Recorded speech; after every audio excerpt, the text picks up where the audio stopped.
जय जयकार जय जयकार करे, क्योंकि वो है हमारा राजा राजा, सब संकट से बचाता बचाता। वो है हमारा राजा राजा, दुख संकट से बचाता बचाता। हम पर अपनी करुणा करता और करता उपकार, क्यों ना उस पर तन बनवारे दे अपना अधिकार। हो जय जयकार जय जयकार करे करे, हो जय जयकार जय जयकार करे।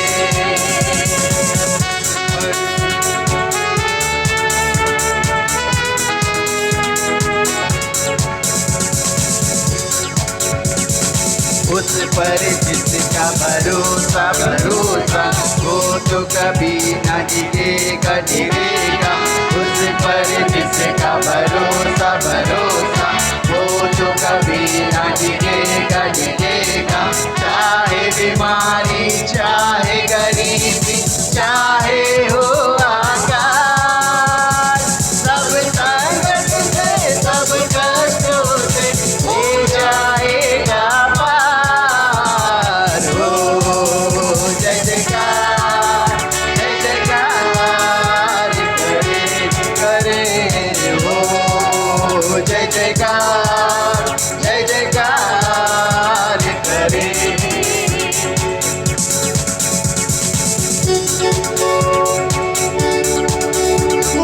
हालेलुया। हमारा भरोसा किस पर है? यीशु मसीह पर है, परमेश्वर पर है। हालेलुया। तो हम कभी डरेंगे नहीं, कभी घबराएंगे नहीं, कभी चिंता नहीं करेंगे। हालेलुया।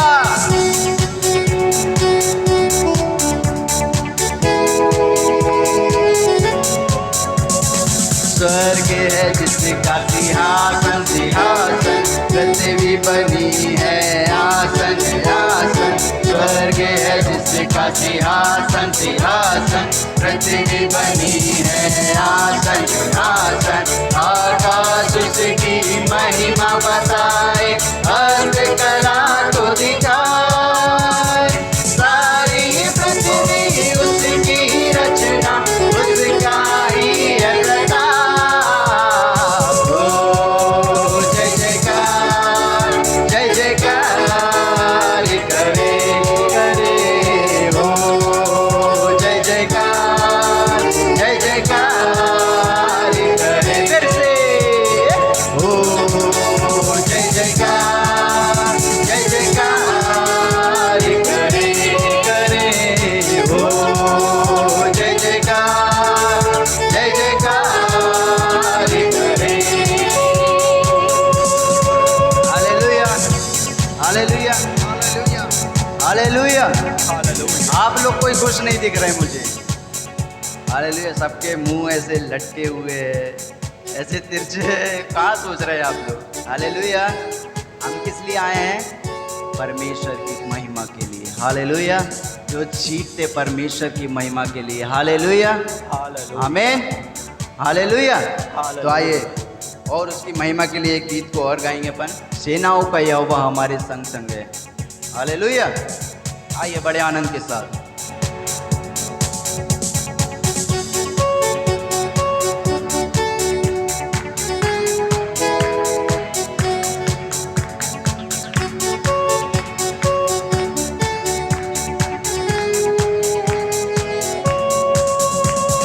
सेनाओं का यहोवा हमारे संग संग है, याकूब का परमेश्वर हमारा ऊंचा गढ़ है। सेनाओं का यहोवा हमारे संग संग है, याकूब का परमेश्वर हमारा ऊंचा गढ़ है।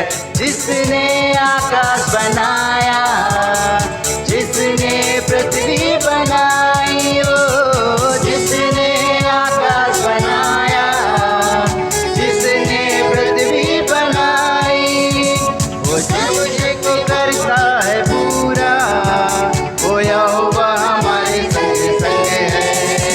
वो वायदे को करता है पूरा, वो यहोवा हमारे संग संग है। सेनाओं का यहोवा हमारे संग संग है। याकूब का परमेश्वर हमारा ऊंचा गढ़ है। सेनाओं का यहोवा हमारे संग संग है। याकूब का परमेश्वर हमारा ऊंचा गढ़ है। समुंदर को जिसने डुबागा, जंगल से मार को निकाला, वो समुंदर को जिसने डुबागा, जंगल से मार को निकाला, वो वायदे को करता है पूरा, वो यहोवा हमारे संग संग है। वो वायदे को करता है पूरा, वो यहोवा हमारे संग संग है। सेनाओं का यहोवा हमारे संग संग है। याकूब का परमेश्वर हमारा ऊंचा गढ़ है। सेनाओं का यहोवा हमारे संग संग है। याकूब का परमेश्वर हमारा ऊंचा गढ़ है। लाजर को जिसने जिलाया, जक्कई को जिसने बचाया, वो लाजर को जिसने जिलाया, जक्कई को जिसने बचाया, जिसके लिए सब कुछ संभव, वो यहोवा हमारे संग संग है। जिसके लिए सब कुछ संभव, वो यहोवा हमारे संग संग है। सेनाओं का यहोवा हमारे संग संग है। याकूब का परमेश्वर हमारा ऊंचा गढ़ है। सेनाओं का यहोवा हमारे संग संग है। याकूब का परमेश्वर हमारा ऊंचा गढ़ है। सेनाओं का यहोवा हमारे संग संग है। याकूब का परमेश्वर हमारा ऊंचा गढ़ है। सेनाओं का यहोवा हमारे संग संग है। याकूब का परमेश्वर हमारा ऊंचा गढ़ है।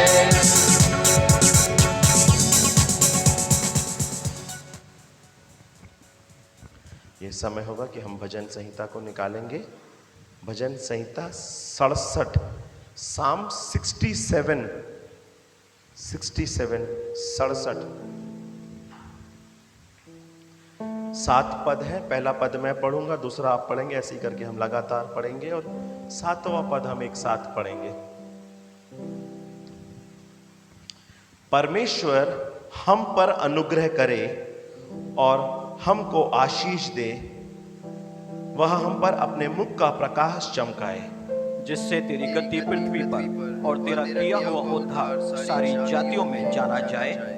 हे परमेश्वर, देश देश के लोग तेरा धन्यवाद करें। देश देश के सब लोग तेरा धन्यवाद करें। राज्य राज्य के लोग आनंद करें और जय जयकार करें, क्योंकि तू देश देश के लोगों का न्याय धर्म से करेगा और पृथ्वी के राज्य राज्य के लोगों की अगुवाई करेगा। हे परमेश्वर, देश देश के लोग तेरा धन्यवाद करें। देश देश के सब लोग तेरा धन्यवाद करें। भूमि ने अपनी उपज दी है। परमेश्वर जो हमारा परमेश्वर है, उसने हमें आशीष दी है। एक साथ, परमेश्वर हमको आशीष देगा और पृथ्वी के दूर दूर देशों के सब लोग उसका भय मानेंगे। आमीन। परमेश्वर अपने वचन को पढ़े जाने और सुने जाने पर हम सबको आशीष दे। मेरे प्रिय, जैसा कि ये हेडिंग में दिया हुआ है, ये भी धन्यवाद का भजन है, धन्यवाद का गीत है। लेकिन ये धन्यवाद कौन कर रहा है? यहाँ पे अगर हम देखें तो इजरायली लोग धन्यवाद कर रहे हैं। परमेश्वर के लोग, विश्वासी लोग धन्यवाद कर रहे हैं। क्यों धन्यवाद कर रहे हैं? इसीलिए धन्यवाद कर रहे हैं कि सारी जातियों पर परमेश्वर का उद्धार, परमेश्वर का न्याय और परमेश्वर की उदारता लोग अनुभव करने पाए। हालेलुया।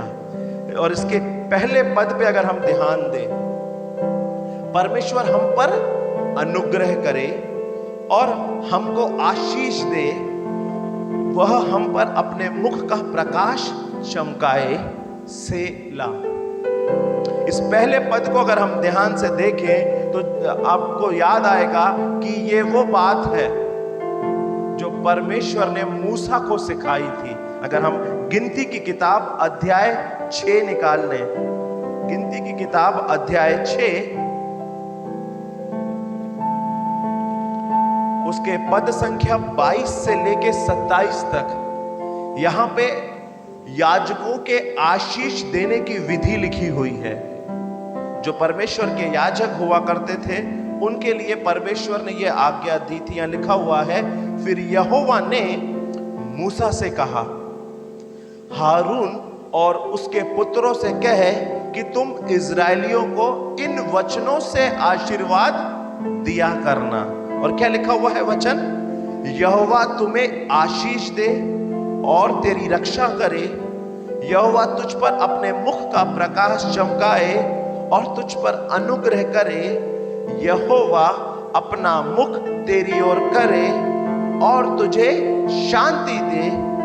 इस रीति से वे मेरे नाम को इजरायलियों पर रखें और मैं उन्हें आशीष दिया करूंगा। हालेलुया। मेरे प्रियो, ये आशीष के वचन, ये जो ब्लेसिंग्स है, ये परमेश्वर ने मूसा को सिखाया कि वो याजकों को सिखा दे। किनको सिखा दे? याजक लोगों को सिखा दे कि वो परमेश्वर के नाम को, परमेश्वर की आशीष को लोगों के ऊपर उंडेले। हालेलुया। लेकिन जब हम नए नियम में आ जाते हैं, नई वाचा में जब हम खड़े हो गए हैं, तो यीशु मसीह ने क्या कर दिया है? ये तो याजकों की आशीष थी, याजकों को लोगों पर बोलना था, लोगों पर प्रोनाउंस करना था। लेकिन आज जब हम नए नियम में आ गए हैं, तो पहला पत्रस उसका 2 का 9 निकाल लें हम। पहला पत्रस उसका 2 का 9। Thank you Jesus. उसके 2 के 9 में लिखा हुआ है, पर तुम एक चुना हुआ वंश और राजपदधारी याजकों का समाज और पवित्र लोग और परमेश्वर की निज प्रजा हो, इसलिए कि जिसने तुम्हें अंधकार में से अपनी अद्भुत ज्योति में बुलाया है, उसके गुण प्रकट करो। ये पहली बार लिखा हुआ कि हम कौन लोग हैं? हम याजकों का समाज है। मतलब उस समय में जो याजक वर्ग हुए होते थे, वो चुने हुए लोग हुआ करते थे। लेवी जो वंश था, उनको याजक बनाया गया था। लेकिन जो नए नियम की कलीसिया है, वो इस पूरे संसार के लिए, देश देश के लोगों के लिए, जाति जाति के लोगों के लिए परमेश्वर के समान याजक बन गई है। परमेश्वर ने उन्हें याजक बना दिया है। यहां तक कि अगर हम प्रकाशित वाक्य के अध्याय 1 के 5 में भी देखें, अध्याय 1 पद संख्या 5 को भी मैं आपके लिए पढ़ दूंगा। यीशु मसीह की ओर से जो विश्वास योग्य साक्षी और मरे हुओं में से जी उठने वालों में पहलौठा और पृथ्वी के राजाओं का हाकिम है, तुम्हें अनुग्रह और शांति मिलती रहे। वह हमसे प्रेम रखता है और उसने अपने लहू के द्वारा हमें पापों से छुड़ाया और हमें एक राज्य और अपने पिता परमेश्वर के लिए याजक भी बना दिया है। उसी की महिमा और पराक्रम युगानुयुग होता रहे। आमीन। तो आज जो परमेश्वर के लोग हैं, जो उसके बचाए हुए, छुड़ाए हुए, उसके लहू से धोए हुए, उसके लहू के द्वारा खरीदे हुए लोग हैं, उनकी जो रिस्पॉन्सिबिलिटी है, वो उनकी ये रिस्पॉन्सिबिलिटी है कि वो परमेश्वर के लोगों के साथ, परमेश्वर के सारे लोग संसार के लिए मध्यस्थता करने लग जाएं। अगर हम ये वापस से भजन संहिता में लौट जाएंगे, तो लिखा हुआ, जैसे ही पहला पद खत्म होता है, आशीष की बातें पूरी होती है, वहां लिखा है, जिससे तेरी गति पृथ्वी और तेरा किया हुआ उद्धार सारी जातियों में जाना जाए। तो आज परमेश्वर के लोगों का काम है, जो बचाए हुए, छुड़ाए हुए लोगों का काम है कि परमेश्वर के कार्यों को लोगों के मध्य में प्रकट करना, परमेश्वर की बातों को लोगों तक पहुंचाना, परमेश्वर के लिए लोगों के और परमेश्वर के बीच में मध्यस्थता करना। यीशु मसीह स्वयं हमारे महायाजक बनकर परमेश्वर के समक्ष बैठकर लगातार हमारे लिए मध्यस्थता करते हैं। और आज जब हम आराधना में बढ़ रहे हैं मेरे प्रियो, तो ये एक बार फिर से ये भजन हम सबको आह्वान दे रहा है, हम सबको प्रेरित कर रहा है कि हम एक विश्वासी बनकर या एक साधारण मनुष्य बन के ना आए, बल्कि परमेश्वर के समक्ष जब हम आराधना में आए तो एक याजक के रूप में हम अपने आप को पवित्र समझकर, पवित्र जानकर, क्योंकि परमेश्वर ने अपने लहू के द्वारा हम सबको धोकर शुद्ध करके पवित्र बनाया है, उन तमाम बातों से फिर के परमेश्वर के नजदीक आए कि परमेश्वर का राज्य, परमेश्वर की महिमा, परमेश्वर का प्रताप पूरे संसार में जाति जाति पर, राज्य राज्य पर, देश देश पर होने पाए। और यही बात इस पूरे भजन में दी हुई है कि अब यह हमारी रिस्पॉन्सिबिलिटी है कि हम आराधना, ऐसी आराधना करें कि परमेश्वर की प्रेजेंस लोगों तक जाने पाए हमारे द्वारा। आइए हम अपने स्थानों पर खड़े हो जाएं। आज परमेश्वर से बातें करें। यीशु मसीह ने हमें साधारण व्यक्ति नहीं बनाया है, हमारा घराना, हमारा परिवार उसने बदल दिया है। उसने हमें याजकों का समाज बना दिया है, याचक बना दिया है कि हम मध्यस्थी करने वाले लोग हो जाएं। हम उसकी आराधना करते हुए लोगों तक उसके उद्धार के काम को पहुंचा सके।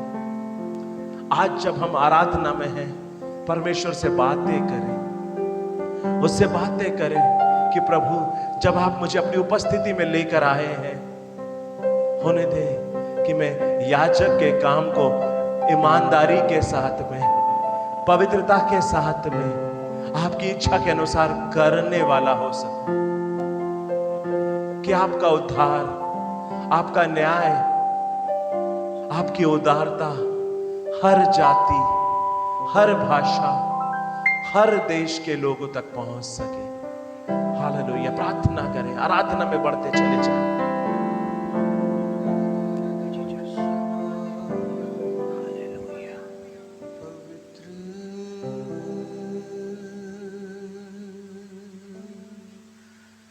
स्वर्ग में लाखों स्वर्गदूत बिना रुके आपको पवित्र पवित्र कहते रहते हैं। पिता, आज आपकी कलीसिया आपके सामने मौजूद है। स्वामी, हमारी आंखें आपकी ओर लगी है। पिता, हम भी आपको निहारते हैं प्यारे यीशु मसीह। और दुआ है जो तू चाहे आज यहां पर कर मेरे यीशु। तेरी आराधना हो मेरे प्यारे यीशु।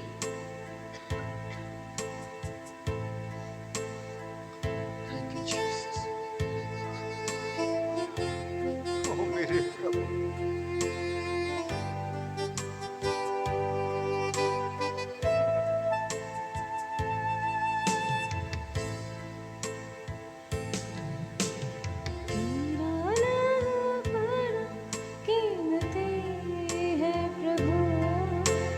तेरा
आपने सूबेदार से कहा कि ऐसा विश्वास पूरे इज़राइल पर नहीं पाया।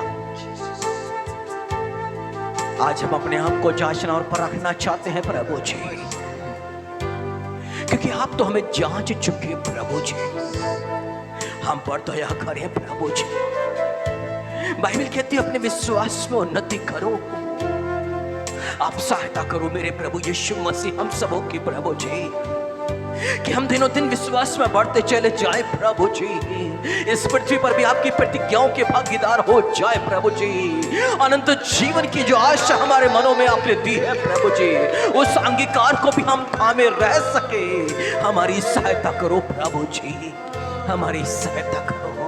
आज आपने हम पर दया दिखाई प्रभु यीशु मसीह, और हमें यहाँ पर एकत्र किया प्रभु जी कि आज हम पर आप अनुग्रह करें प्रभु जी, क्योंकि वचन कहता है विश्वास ही से हमारी पहुंच अनुग्रह तक हुई है, और विश्वास ही से हम अनुग्रह में बने रहते हैं। हे पवित्र प्रभु यीशु मसीह, हमारी सहायता कीजिए ना प्रभु जी, कि आपके अनुग्रह में हम बने रहे उस विश्वास के द्वारा जो आप हमें दे रहे हैं, और भी देंगे। हम आपका धन्यवाद करते हैं प्रभु जी, धन्यवाद करते हैं प्रभु जी। अपने अनुग्रह को हम सभी पर बना के रखिएगा प्रभु जी। इस प्रार्थना को, इस दुआ को प्रभु यीशु मसीह के नाम पर करते हैं, आमीन। हम बैठ सकते हैं।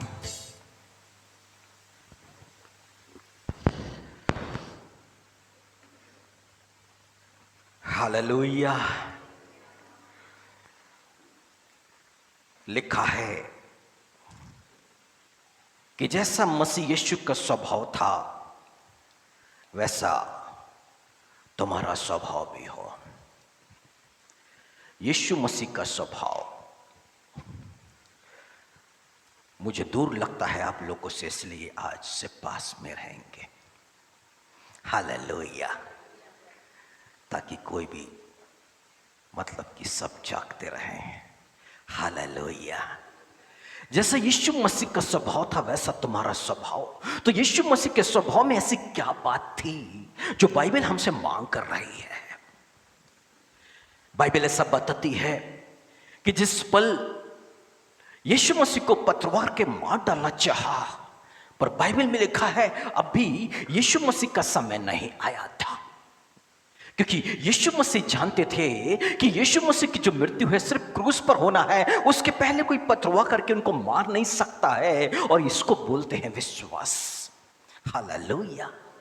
यीशु मसीह को एक ऊंचे पर्वत से, पहाड़ से गिरा दे करके मार डालना चाहते हैं यहूदी लोग, परंतु यीशु मसीह निकल करके चले गए। लिखा हुआ क्योंकि उसका समय नहीं आया था। यीशु मसीह को मालूम था यहाँ इस पृथ्वी पर मनुष्य बन करके आने से पहले से ही वो जानते थे कि उनकी जो मृत्यु है वो परमेश्वर की इच्छा के अनुसार और सिर्फ क्रूस पर होना है, उससे पहले किसी भी रीति से नहीं हो सकती। हालेलुया। वो यीशु मसीह जानता है जिस पल नाव पर बैठ करके सारे चेले जा रहे हैं, आंधी और तूफान आ रही है, चेले डर रहे हैं हम तो मर जाएंगे, पर यीशु मसीह दुम्बाल पे तकिया लगाए हुए आराम की नींद ले रहे हैं, क्योंकि उनके अंदर में डर नहीं, वजह क्योंकि आंधी और तूफान से उनकी मृत्यु नहीं होगी। उनकी मृत्यु तो उस क्रूस पर है जहां अपने प्राणों को स्वयं वो परमेश्वर के हाथों में सौंपेंगे। हालेलुया। हालेलुया। विश्वास का आधार यीशु मसीह के पास में क्या था? परमेश्वर का वचन था, और उस वचन पर यीशु मसीह ना डटे हुए थे। उनको मालूम था ये पथरवाह और पहाड़ से गिराया जाना या आंधी और तूफान या किसी भी रीति से कोई भी उनके प्राणों को ले नहीं सकता, क्योंकि उनके प्राण तो उन्हें क्रूस पर ही छोड़ना है, और वो इस बात को जानते थे कि परमेश्वर की इच्छा के बिना इनके प्राण कोई ले नहीं सकता है। हालेलुया। यीशु मसीह के स्वभाव में विश्वास है। हालेलुया। मनुष्य जाति जो है ना, वो यीशु में आने के बाद भी छोटी छोटी बातों को लेकर के डरती है। उनके अंदर में डर भरा हुआ है। वजह परिस्थितियों को देख देख करके वो घबराते हैं, उन्हें डर लगता है कहीं ऐसा तो नहीं और कहीं ऐसा तो नहीं हो जाएगा। क्यों? क्योंकि वो अल्प विश्वास या विश्वास की घटी को दिखाता है वो, और इसलिए मनुष्य घबराता है और मनुष्य चिंता करता है। Hallelujah, hallelujah. मेरे प्रिय भाई और बहनों, परमेश्वर आज से कुछ नई शुरुआत हमारे जीवन पे करने जा रहा है। वो कुछ अद्भुत करना चाहता है, परंतु लिखा है हमारी निर्बलताओं में हमारे समान वो दुखी ना हो। एक ऐसा महायाजक है जो हमारी निर्बलताओं में हमारे साथ दुखी ना हो, ऐसा हो नहीं सकता। यानी कि हमारी निर्बलता क्या है कि मनुष्य अविश्वास में आ जाता है, संदेह करने लग जाता है, परंतु यीशु मसीह ऐसी निर्बलताओं में, ऐसी कमजोरियों में मनुष्य की सहायता करता है। हालेलुया। जिस वक्त पतरस को शैतान ने परमेश्वर से मांग लिया कि गेहूं के समान फटके, तो यीशु मसीह ने उसके लिए प्रार्थना कर लिया और पतरस से कहा कि मैं तुम लोगों के लिए प्रार्थना कर चुका कि तुम्हारा विश्वास जाता ना रहे। हालेलुया। यीशु मसीह जानते थे कि कहां पर जाकर के इनके अंदर में संदेह आना शुरू हो जाएगा, ये अविश्वास में आना शुरू हो जाएंगे, और इसलिए यीशु मसीह उनके लिए पहले से ही, जब शैतान ने परमेश्वर से इन चीजों को मांगा, यीशु मसीह इस बात को जानते थे और वो प्रार्थना कर चुके। और लिखा हुआ है हमारा जो महायाजक है वो परमेश्वर के दाहिने मौजूद है, हमारी निर्बलताओं में वो दुखी होता है, वो हमारी सहायता करता है। कि बाइबल में आगे लिखा है वो वरन वह सब बातों में हमारे समान परखा तो गया परंतु निष्पाप निकला। हालेलुया। परखा गया, परीक्षा किस बातों की? विश्वास की परीक्षा। हालेलुया। हर बातों में यीशु मसीह को जांचा गया। परमेश्वर ने जब यीशु मसीह को मनुष्य के रूप में इस पृथ्वी पर आने के लिए भेजा ना, तब परमेश्वर देखना चाहते, जानना चाहते, समझना चाहते हैं कि मनुष्य के रूप में आकर के क्या ये वैसा ही बिहेव करेगा जैसा विश्वासी वो स्वर्ग में था। और इसलिए शैतान को अनुमति थी कि वो यीशु मसीह को परखे, और वो परखने वाला आ गया और यीशु मसीह के सम्मुख में आकर के क्या बोला? क्योंकि जब यीशु मसीह को भूख लगी थी तो उसने बोला इस पत्थर को तू कह दे रोटियां बन जाए, तो ये बन जाएगी। हालेलुया। परंतु यीशु मसीह ने कहा मनुष्य रोटी से नहीं जीता, परमेश्वर के मुख से निकलने वाले हर एक वचन से जीता है। हालेलुया। वो परखा गया। जो अधिकार, जो सामर्थ यीशु मसीह को दिया गया, क्या अपनी शरीर की जरूरत के लिए उसको वो पूरा करेगा? हालेलुया। शरीर की जरूरत के लिए यीशु मसीह ने शरीर की जरूरत को महत्व नहीं दिया। हम मनुष्य प्रार्थना करते हैं शरीर की जरूरत के लिए, परंतु यह विश्वास का वचन है। सबसे पहले परमेश्वर के राज्य, धार्मिकता की खोज, बाकी ये चीजें तुम्हें यूं ही मिलेगी। बावजूद मनुष्य विश्वास से भटक करके शरीर की बातों की चिंता करता है और प्रार्थना करता है। इसका मतलब है वो संदेह कर रहा है कि शायद मुझे ये ना मिले, मांगना पड़ेगा तो फिर ये मिलेगा। Hallelujah, hallelujah. यीशु मसीह विश्वास से भरे हुए हैं, और जिस वक्त 5000 पुरुष जहां पर भूखे और प्यासे यीशु मसीह के सम्मुख में आ रहे हैं, और क्यों आ रहे हैं? वचन को सुनना चाहते हैं। और यीशु मसीह ने फिलिप्पुस से कहा यदि ऐसे भूखे प्यासे इनको विदा करेंगे तो ये बेहोश होकर गिर पड़ेंगे, तो ही इनको खाने के लिए कुछ रोटी मोल ले आ। बाइबल ऐसा कहती है यीशु मसीह जानता था वो क्या करेगा, परंतु फिलिप्पुस को परखने के लिए उसने ऐसा कहा। और फिलिप्पुस ने बोला ये 200-300 दिनार की रोटी भी इनके लिए तो कम पड़ जाएगी, हमारे पास में इतना पैसा नहीं है। उसके कहने का अर्थ यही था, परंतु यीशु मसीह जानते थे वो क्या। फिलिप्पुस का आधार रुपया और पैसा था, प्रभु यीशु मसीह का विश्वास सिर्फ और सिर्फ परमेश्वर पर था। Hallelujah, hallelujah. हम बार बार सुनते हैं कि विश्वास सुनने से और सुनना मसीह के वचन से होता है। ठीक है, परंतु बाइबल एक बात और कहती है, अपने आप को जांचो और अपने आप को परखो। अपने आप को जांचो और अपने आप को परखो कि विश्वास में हो कि नहीं। Hallelujah, hallelujah.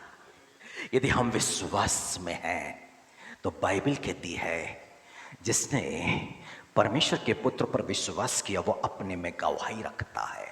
वो अपने में गवाही रखता है। और क्या गवाही रखता है?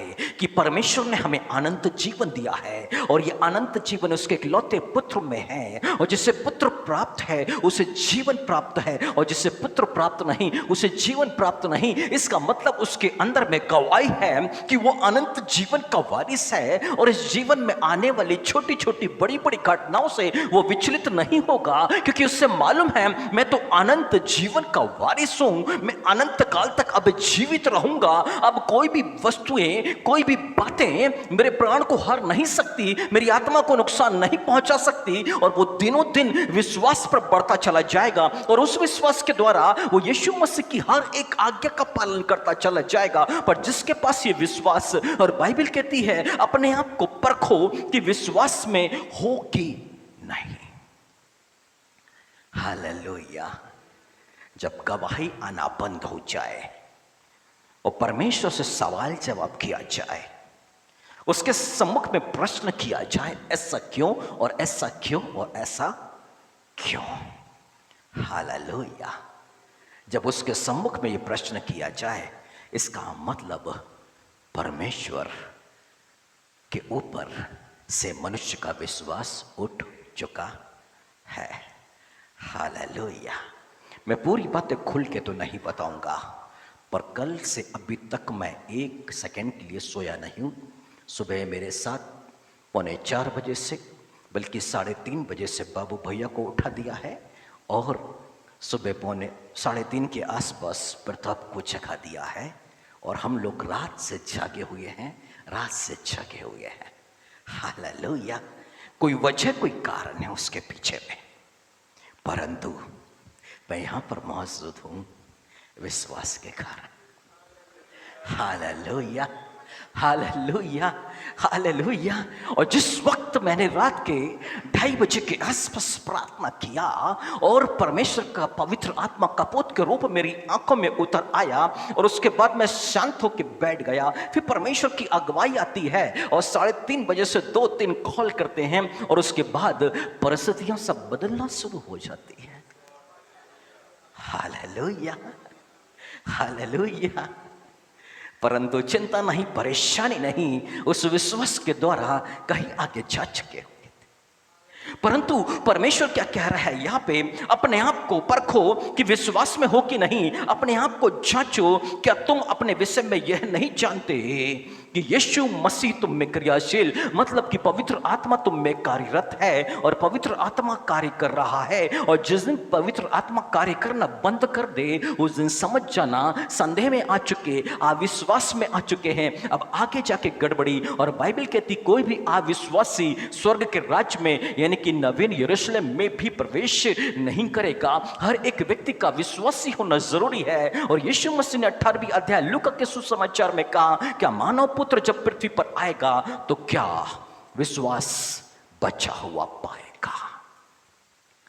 हालेलुया। क्या विश्वास बचा हुआ पाएगा?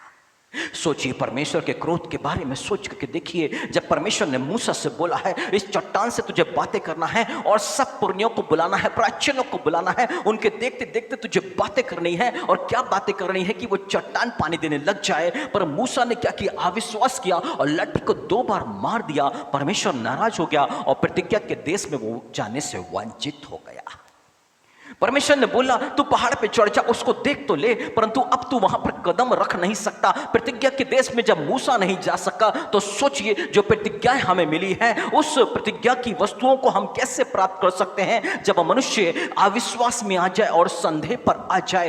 कैसे और कैसे वो प्रतिज्ञा की हुई वस्तुओं को प्राप्त कर सकता है? जब यीशु मसीह कहते हैं आओ हम उस पार चलें, ये प्रतिज्ञा का वचन है, उस पार चलें, और बीच में आंधी और तूफान आ रही है, बावजूद चेले कहते हैं, वो यीशु मसीह के शब्द पर विचार नहीं कर रहे हैं, वचन पर मनन चिंतन नहीं कर रहे हैं, वो क्या कर रहे हैं? परिस्थितियों को देख करके डरे हुए हैं, और जिसके चलते वो अविश्वासी हो गए, संदेह उनके मन में आ गया।